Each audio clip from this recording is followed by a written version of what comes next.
Alors, combien Tesla a perdu avec ce fameux cybercab en termes de bourse? En 24 heures, 70 milliards de capitalisation boursière s'est évaporé.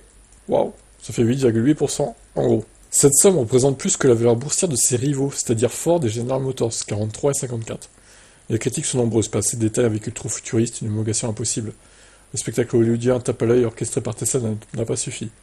Selon les médias américains, Wall Street a trouvé l'événement trop creux. Adam Jonas, analyste chez Morgan Stanley, se dit globalement déçu par la substance et les détails de présentation. Ouais, moi je trouve que c'est dommage de ne pas avoir communiqué un peu sur les caractéristiques de cette robotaxi, les dimensions par exemple, ne serait-ce que ça, ou l'autonomie prévisible, la taille de la batterie, etc. C'est un peu dommage. Bon.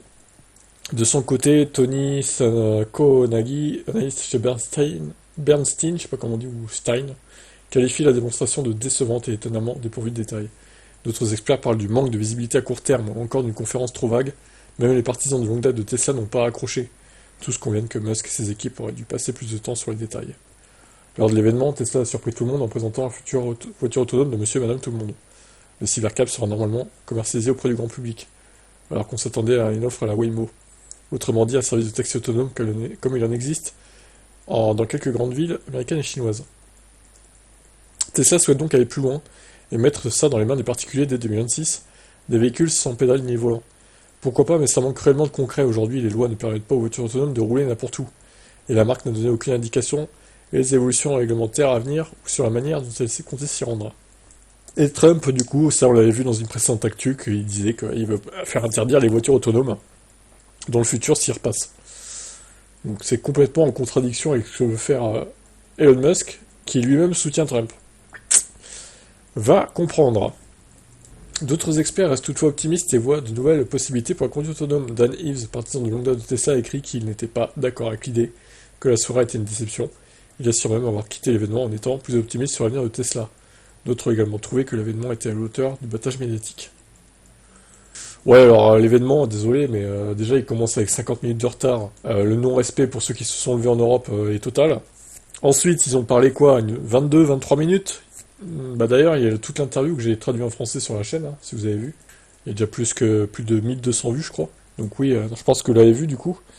Bon, après, il y a toujours ceux qui diront c'est mal traduit, bah ferme ta gueule et fais mieux, quoi, en fait. Hein. S'il y a traduit mal, écoute, t'as qu'à traduire toi-même, hein. Fais ta propre chaîne et puis traduis, hein, ma foi. Bref, ça c'est une parenthèse qui se referme. Mais voilà, donc l'événement lui-même, un peu décevant. Hein. Beaucoup de battage médiatique, on s'attendait peut-être un peu trop. Peut-être on s'attendait à une modèle 2, mais oui, effectivement, vu que c'était Wii Robot, c'est logique qu'il n'y ait pas la modèle 2, mais bon. Moi, je pense qu'il aurait dû dire, il aurait dû nous prévoir, Elon, peut-être, bon, on va réfléchir, mais peut-être que cette Cybercab sera la modèle 2, avec un volant et des pédales aussi, pour monsieur et madame tout le monde, et que plus tard, ça sera destiné donc à la conduite autonome.